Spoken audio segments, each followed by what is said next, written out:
This is Leisha Holmes, and I'm your host on the Recruiters Recruitment podcast brought to you by Hoxo Media.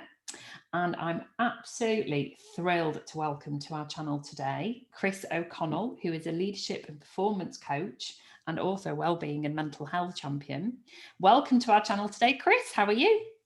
Thank you, Leisha. I got your name right this time. I'm absolutely thrilled to be part of this. I'm very honoured. Looking forward to having a good chat with you. Yeah, me too. We've got so much to cover. Now, I can't do it justice to introduce you, and I think this will give us some great context in terms of what we're going to talk about today. So give us an overview of your career so far and what we're going to be talking about on the podcast today. Thank you. Well, I'm a leadership and wellbeing performance coach. I started my career at SThree. A lot of people will know who they are. Big corporate, quite hardcore recruitment business. I think they had 600 or 700 consultants at the time. This is 1998. Started off as quite a shy resourcer and gradually worked my way up. And took to recruitment like a duck to water, really. I was facing project program management, change management, contractors, mainly into the public sector. Became the worldwide top biller. A lot of people say they were, but I actually was. I was one of the most successful people there, just on numbers, basically, and kind of worked my way up there, managed teams across different offices, worked in 3 different offices, and loved the whole concept of recruitment, the art of candidate management, candidate control, business development, all that kind of stuff. Just loved it. And if you cut me in half, I would bleed SThree. You know, I just thought it was the best thing since sliced bread. But I think even before then, from a very young age, I always wanted to run my own business. So I left there, set up a business called Timothy James Consulting in 2003, and in a sort of 9.5-year cycle, got that to nearly 100 heads. 7-figure EBITDA, just under 30 million pounds annual turnover, 14 industry awards, so 3 Virgin Fast Track 100 awards in a row, 3 Star Best Company awards in a row, loads of other awards around greatest place to work and best companies.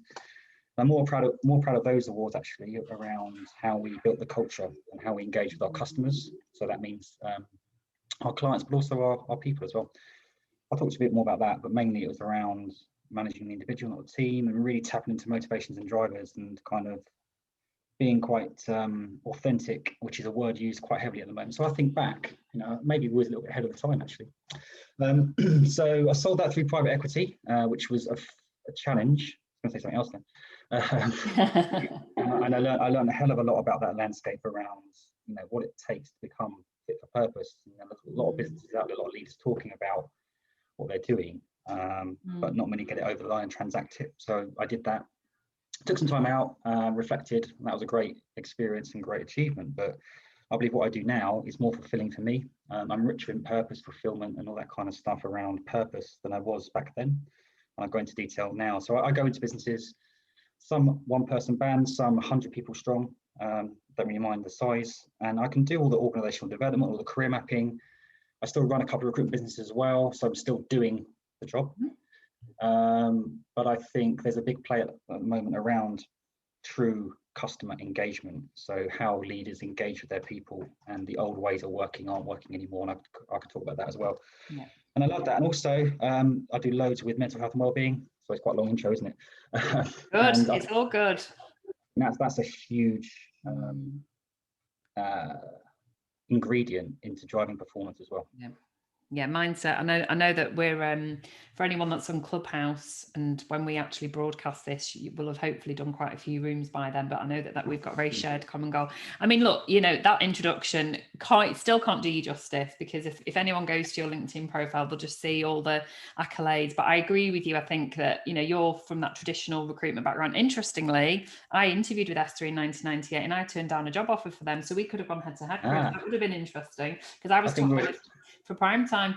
And I used to say, cut me in half and I would be green for primetime colours, which obviously became Cordant. So there you go. So maybe that's why we're both from similar old school thinking. So I do think this is a really valuable topic, because there's so much, you're right there, you've thrown in a few buzzwords. You know, people talk about authenticity, we're talking about mental health and well-being.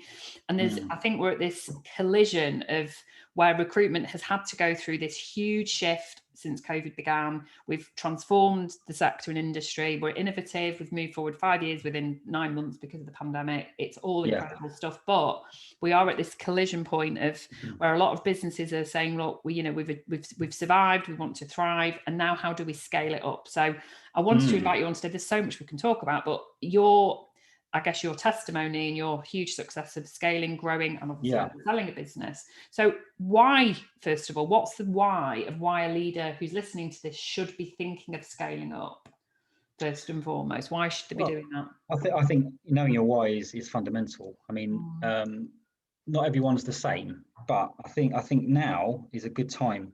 It's a bit of a paradox, but I think now is a perfect time to scale up. The reason why I think that is because what COVID has done, I think it's kind of forced or educated some people to actually becoming more of a human being. So there's an opportunity to actually build better one-to-one relationships. So the advent of, you know, lots of Zoom meetings, you can do more at home, you know, getting in front of the clients via Zoom, and being that personality as well. So I think it's a chance to stand out and not be as vanilla as we were before. And I think certainly I took 4 years out of the industry, you know, 3 or 4 years off LinkedIn. I've only come back on LinkedIn the last 6 months.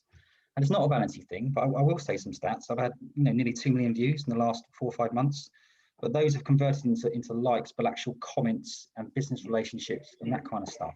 And that's purely out of me, I think, being a bit vulnerable, being myself and showing up. So what I'm trying to say here is that I think if you do find your purpose and you are being authentic, you've got a great opportunity to actually, you know, build something that's not just profit focused, but something that could leave a legacy that's tangible, that is aligned with your purpose. And I just think it's actually quite an exciting time. I know it's challenging. So I think if you get it right, be front of mind when we are back to normal. I think that's when you can also really accelerate as well. And you know, also things like Clubhouse as well. So, you know, it's like holding a business meeting with 10, 100, 1,000 people at once. You know, like a good piece of content. If you get that right, and you're commenting on the content, you're showcasing your skills and your business in front of thousands of people. Whereas, you know, just making one phone call to one person, it's a completely different game. Yeah, it totally transforms everything, doesn't it? And I think, you know, I think you are right. It's paradoxically, you know, we're still in, as we record this now in February, we're still in lockdown. You know, there's this whole health, you know, crisis around us, an economic crisis potentially. We've got Brexit happening, we've got IR35 coming. You know, in theory, people could be absolutely locked in fear, but I think that's where true leadership is about. And you use the word vulnerability, and I think that's where I think you and I have connected on that level. All the way through last year, I was just dead honest about how I was feeling, asking my actual clients, how are you actually feeling? How are you coping? We're all stuck at home with our children. So I think you're right. And I think this is the time to propel yourself. If you've got all the key elements, you've got the, you know, and you'll understand more, and we'll go through this, you know, the pillars of what makes a good business ready to scale up. Yeah. Why wouldn't you do it now? Because there's never been a better time. And the big paradox for me actually is that we're doing this on technology, but we are human beings. Yeah. And it's about sort of being able to tell that human story. So having done this yourself, and I think if, you know, let's go back to sort of, you know, you set up your business 2003, was it, Timothy James? Yeah.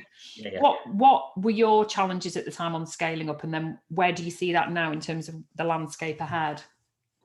I think back then it was very, very competitive. I think the challenge was to ensure the leadership team, so myself and business partner, were self-aware enough to know what our strengths and weaknesses were. I think at the start, we probably tried to be all things to all people and both do everything all together. So after a period of time, or very quickly, we soon realised, right, your strengths are this. So Peter managed the perm side, I managed the contract side. We kind of delegated things, and we just kind of allowed the leadership team to have that empowerment to do their own thing.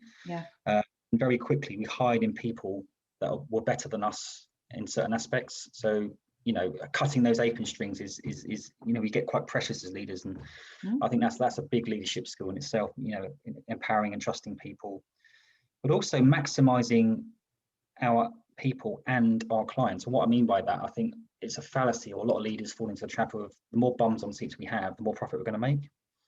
So we were quite good at making sure we had good margins, and we penetrated the clients, not just on a one-hit wonder scenario, but understood their pain points and delivered a full service, amplifying the services. It's just kind of maximizing what you have, and then with our people as well, really tapping into them and applying the right competencies to the right role. So just because they hit a number doesn't mean that they automatically become a great manager. All that kind of stuff, and really valuing our customers as well. And I think you know, you should treat a new customer exactly the same as you treat an existing customer as well. So there's a few tips there. Yeah, and all the things you're talking about there, it all sounds like how people speak now as to what we should be achieving as best practice, but actually you were doing it almost 20 years ago.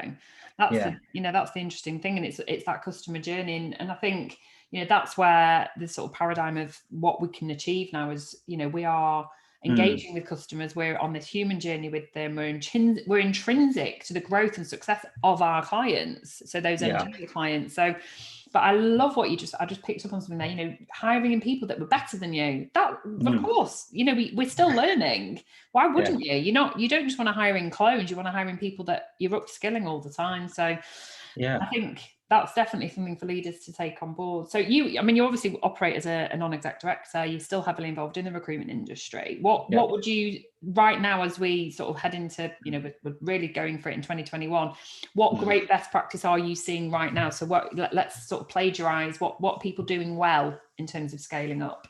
Well, again, I think it starts with purpose. A lot of people think that's a bit woo, a little bit kind of out there, but the best and most successful leadership teams and businesses are the ones that are aligned with their values and their purpose. So I walk into businesses and they've got certain things written on the wall, and it's really so I think that's really important. The leadership team have to really intrinsically believe, understand, live and breathe what their purpose, visions and values are. It goes back to amplifying your services as well. So pivoting is quite a popular word, isn't it, at the moment? So for me, I've kind of not moved away from recruitment. I've amplified my own and leveraged my own skill set within recruitment to become a leadership coach and business owner. So that can happen with a consultant. A consultant, doesn't necessarily just have to send CVs and deliver a bum on a seat. A consultant can do, or an onboarding program, can teach a client how to interview properly. All that kind of stuff around being a holistic partner rather than just a transactional recruiter, I think is a massive play at the moment. And the whole personality, human to human piece as well. The advent of the solopreneur, the sub 10 brand.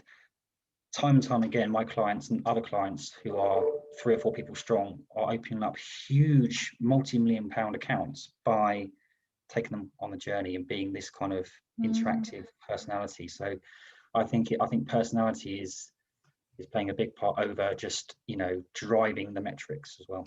Yeah, and I think that that everybody thought that AI would be the biggest threat, but actually it's using the technology. But you've used the sort of terminology, this sort of human element, and that's what actually that is what customers look to us for. And this holistic approach, for me, that's how it should have always been done.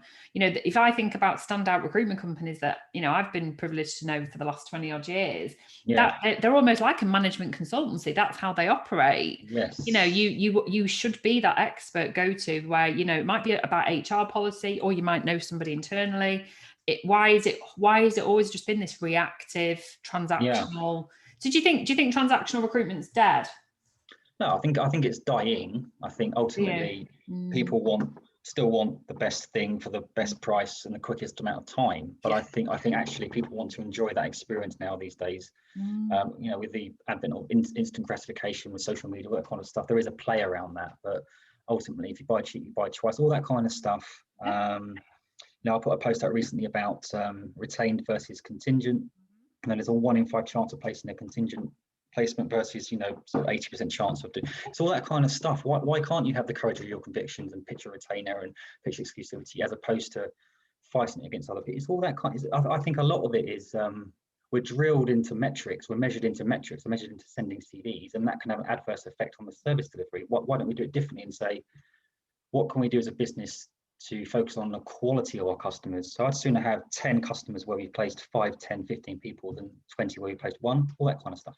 Yeah, so it's none of it's rocket science, is it? It's all really simple stuff. But I do think that we're at this pivotal point, really. So I'm interested to know. So if you've got a business where you can see, and I think you're right, there's always these words. And I know I've got words on my wall if anyone's watching on YouTube, but that's just a nice little post that I've got just to make it feel a bit more snazzy. But on a serious note, you've got your values. People talk about integrity and they talk about service value, etc. Should the employees, should the whole team get involved in that, or do you think that does come down to the board in terms of understanding what that purpose and why is? Where does the culture really start? Well, I think it starts with the leadership team, but I think historically the leadership team would ordinarily hire on skills and experience and fire on behaviours, values and attitudes. So my business is called Based Mindset Behaviors, and I believe behaviors and attitude are more important than skills and experience. So I think the reason why it falls down is because a lot of leaders, they shy away from this kind of purpose, vision, and values, because it's a window into their soul, into them. You know. But the good leaders actually understand that that's the most important thing. So I think the leadership team, it starts with them, but they would encourage their team to input into that as well. So I think it starts with the talent identification as well. Once you've got the visions and values in place and you live and breathe them, you don't then go, right, I want a great consultant who's delivered X, Y, and Z money wise. I want to find someone who has got integrity, has got those values first, as well as the other stuff, because you can train the skills and the experience, but you can't train the rest of it, I don't think. No. That is my pitch all the time. That is my pitch, and that has always been my pitch. And I think that you can say all these words. You'll often see on my LinkedIn post, I'll say, these are all words, but it's about action. Take. You talk about integrity. Very much so. We can say all these words, but it's in the actions that you take. And then when you're hiring in recruiters or whoever you're hiring into your business, that it's understanding what they've done to demonstrate that. So I agree with you totally. And that then becomes, because we talk about personal brand versus company values. You are then hiring in people that reflect your company values and your purpose. Yeah. And just to go back on the point around what's also good now, I think certainly 15, 20 years ago, collaborating with a competitor or someone in a similar space was frowned upon. It was like, and there's still some people, mentioning no names, but take it upon themselves to target people, which I find bonkers. I don't use the word competition. People in my space do exactly what I do. I'd like, comment, share, phone them up, ask them for tips, learn. And I think there's a huge play around that collaboration piece versus trying to tear someone down. I mean, it doesn't serve anybody, is it? Absolutely agree with you totally. And I've collaborated with my competitors for at least 10 years. It's a low risk strategy because it means then you're not having to hire in another head. So apart from anything else, but to me, I've always thought the market's big enough for everybody if you do it properly. I don't collaborate with everybody. I'm still discerning quality, but I agree with you totally. Read the room, guys. I know who you're talking about.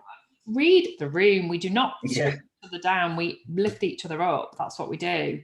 You raise best practice. So I totally agree with you. Now, we're Rhonda D'Ambrosio, set up mental health and recruitment. I know you're a huge advocate and advisor to Rhonda, and you've been heavily involved in that. And I'm very proud to be a champion. We're doing the mental health first aid course together, which I'm very excited about. By the time this goes out, we might have actually already done it. So give us some, that's something I really want to focus on as well before we finish. So in terms of mental well-being, because I know this is a big sort of area for you, what sort of coping strategies would you recommend to aspiring leaders to take it on? Because I think it's all well and good us, advising clients to do it for their teams, but what about leaders themselves? What can they do to protect themselves?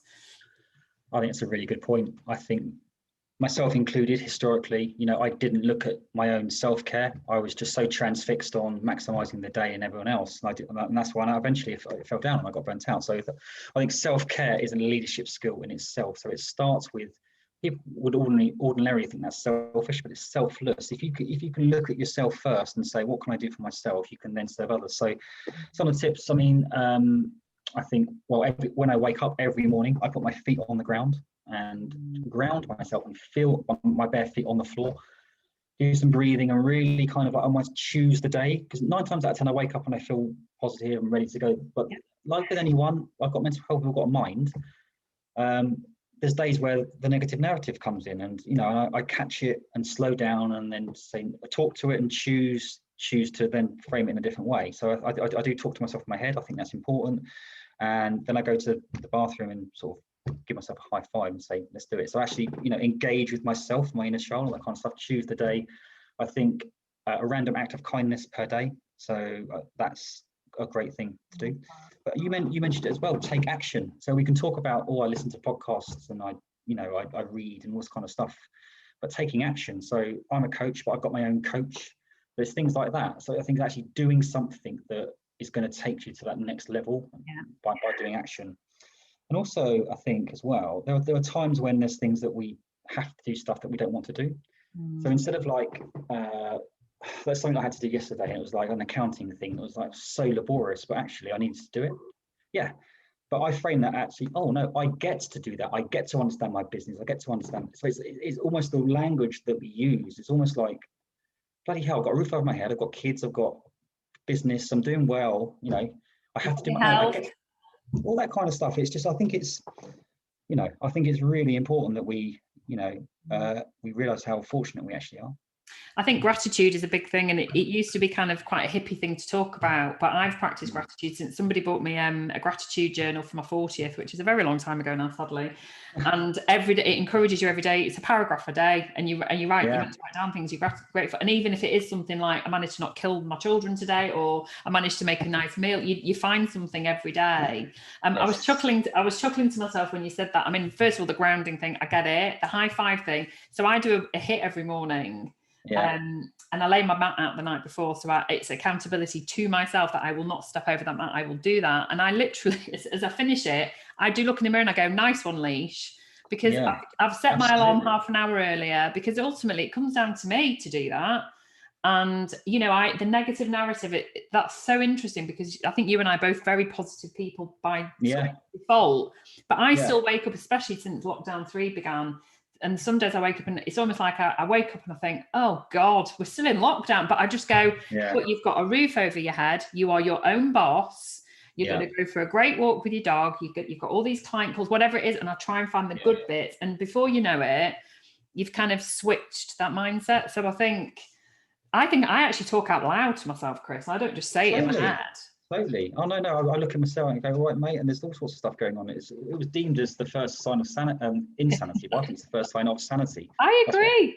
I love the self-care thing, and I think that's a gorgeous place to finish, because for me, that's where it starts. And no matter who's listening to this, whether you're an aspiring leader or you're leading a big team, you've got to put and I know it's really overused cliche now, but you've got to put on your own oxygen mask first, because if you don't, no one's going to do it for you. And you know, despite having to maybe be responsible for running a business, whatever, you've been there and done that, and almost walked how not to do it, because you mentioned before. Absolutely. And I think there's so many people that are possibly listening that are on a precipice of that. It's not selfish to take a day off and go. I know you do a lot with your kids.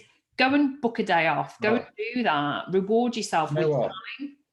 I think you're spot on. That kind of non-work related item can be more beneficial to you than making that next Zoom, that next whatever it is in the business sense. I honestly think, you know, without labouring the point, get that balance right. And it's about executing. And, you know, it's not all about bloody work, is it?